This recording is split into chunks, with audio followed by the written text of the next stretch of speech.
জগন্নাথ দেবের পায়েস খাওয়ার গল্পটা তোমরা জানো বুঝি? জানো না? আমি শোনাচ্ছি।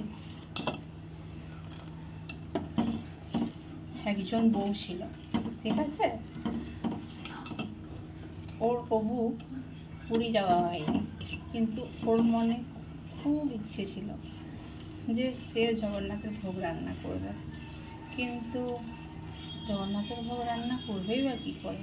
সবাই বলে পুরী না গেলে তো ক্ষীর খিচুড়ি দেওয়া যায় না প্রভুকে, তাহলে কি করা যায়?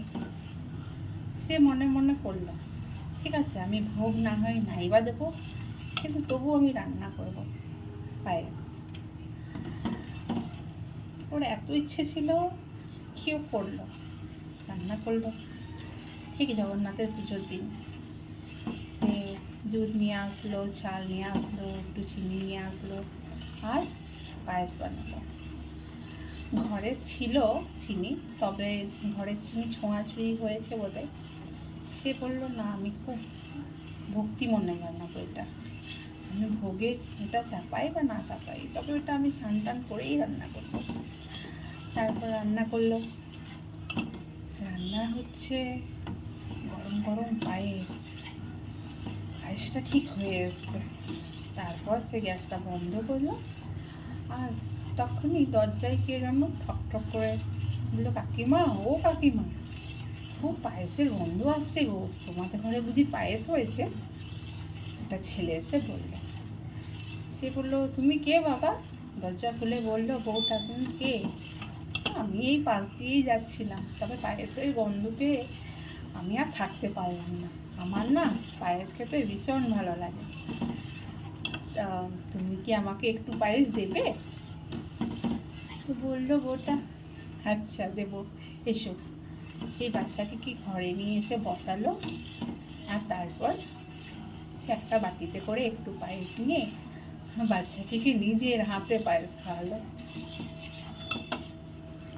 বাচ্চাটি খেয়েই বললো, কাকিমা, তুমি না দারুণ পায়েস বানাও, তুমি কি কি দিয়েছো গো এই পায়েসে? বললো, কাকিমা তখন বলছে, বিশেষ কিছু দিইনি বাবা, একটু চাল, একটু দুধ, আর ওই একটুখানি চিনি, তাই দিয়েই করেছি, আর একটু প্রসাদের একটু নারকেল ছিল এইটুকু ভাঙা, সেইটুকুই দিয়েছি বাবা, আর কিছু দিতে পারিনি, কাজু কিশমিশ তো ঘরে থাকে না, আর দোকান কে যাবে এখন? বাচ্চাটি বলল, কাজু কিশমিশ তো আমি খাই না, পায়েসের কাজু কিশমিশ তো আমি খাই না, আমি তো এটাই খাই। বলল, আচ্ছা, তোমার কিন্তু খুব ভালো লেগেছে? বলল, হ্যাঁ কাকিমা, খুব ভালো লেগেছে, তাহলে এবার আমি যাই? কাকিমা হেসে বলল, হ্যাঁ বাবা, এসো, আবার আসবে, পায়েস খেতে ইচ্ছে হলেই আসবে কিন্তু। বলল, হ্যাঁ নিশ্চয়ই আসবো, আবার আসবো। তারপর সে চলে গেল।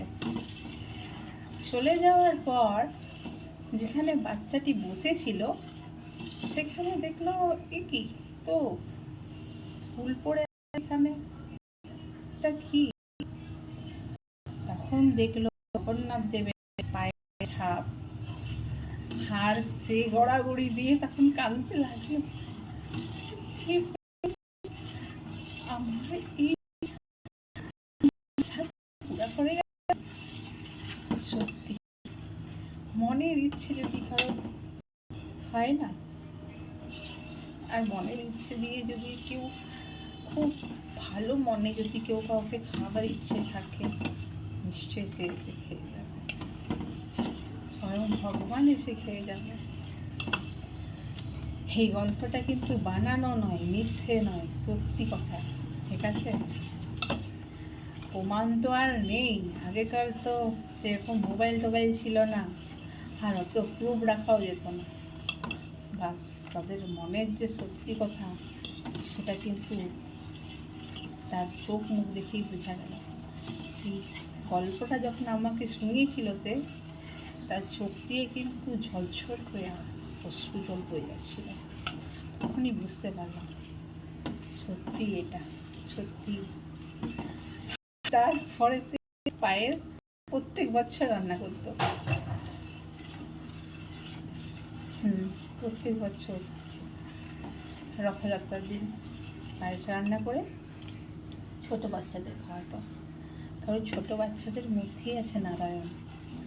নারায়ণ মন্দিরে আর তীর্থস্থানে পাথর মূর্তি আমরা পুজি, আমরা মানি, কিন্তু আসল ভগবান তো বাচ্চাদের ভিতরেই আছে না। ছোট ছোট বাচ্চাদের দেখে নিশ্চয়ই কেউ পুরী গেছেন, ভোগ রান্না করেন, সেই প্রসাদ বাচ্চাদের দিকে নিশ্চয়ই পাবেন। বাস এইটুকুই রইল আমার গল্প শেষ। টাটা।